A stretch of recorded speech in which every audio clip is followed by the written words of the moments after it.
నా పేరు మన్యూష్. మా ఊరు వంగమర్తి. మా మండలం శాలిగౌరారం, జిల్లా నల్గొండ.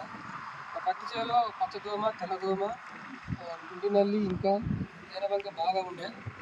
అయితే ఈ శ్రీ ఆర్కా కంపెనీ వారు ఎక్స్పోజ్ ప్లస్ మరియు అసిస్టమ్ మందులు ఎకరానికి డెమో ఇవ్వడం జరిగింది.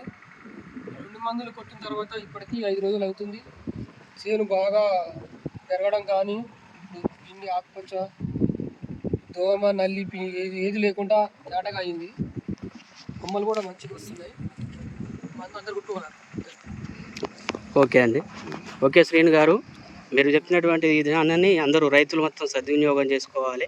ఇలాంటివి చూడండి, ఎవరైనా అబ్జర్వేషన్ చేయండి. ఇంతకుముందుకు నల్లి, దోమ విపరీతంగా ఉండే. ఇప్పుడు తన చేను కొట్టిన తర్వాత ఈ రోజుకి 5 రోజులు అవుతున్నది. నల్లి కానీ దోమ కానీ ఏది లేదు. చేను కూడా చాలా నీట్గా ఉన్నది. చాలా ఎదుగుదల బాగుంది. కొమ్మలు కూడా బాగా వస్తున్నాయి. రైతులందరూ ఇలాంటి మందుని సద్వినియోగం చేసుకోగలరని ఉన్నది.